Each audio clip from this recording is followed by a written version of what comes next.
തിരുവനന്തപുരം നെയ്യാറ്റിൻകരയിൽ സ്ത്രീയുടെയും പുരുഷന്റെയും മൃതദേഹം കണ്ടെത്തി. അരുവിപ്പുറം വേലിത്തോട്ടം കടവിലാണ് ഇന്ന് രാവിലെ മൃതദേഹങ്ങൾ കണ്ടെത്തിയിരിക്കുന്നത്. അജീഷ് ജയകുമാർ വിവരങ്ങൾ നൽകാനുണ്ട്. അജീഷ്, പോലീസ് എന്താണ് പറയുന്നത്?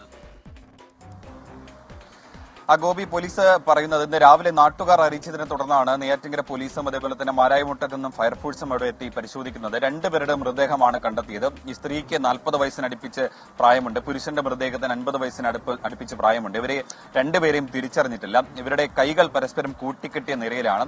കരയിൽ നിന്നും ഇവരുടെ ചെരുപ്പുകളും ഒപ്പം തന്നെ ഒരു ഫ്രൂട്ടിയുടെ കുപ്പിയും കണ്ടെത്തിയിട്ടുണ്ട്. ഇന്നലെ രാത്രി ഈ ആറ്റിൽ ചാടി ആത്മഹത്യ ചെയ്തതാകാം എന്നുള്ളൊരു നിഗമനത്തിലാണ് പോലീസ് ഉള്ളത്. ഒരുപക്ഷെ വിഷം കഴിച്ചിരിക്കാമെന്നും പോലീസ് അനുമാനിക്കുന്നുണ്ട്. ഈ മൃതദേഹങ്ങൾ ഇപ്പോൾ കരക്കെത്തിച്ചിട്ടുണ്ട്. ഇനി ഇൻക്വസ്റ്റിന് ശേഷം മൃതദേഹങ്ങൾ അല്പസമയത്തിനകം പോസ്റ്റ്മോർട്ടത്തിനായി മെഡിക്കൽ കോളേജിലേക്ക് കൊണ്ടുപോകും. ഇതൊരു കൊലപാതകമായിരിക്കാനുള്ള സാഹചര്യം വെച്ചുണ്ടോ? പോലീസ് അങ്ങനെ സംശയിക്കുന്നുണ്ടോ?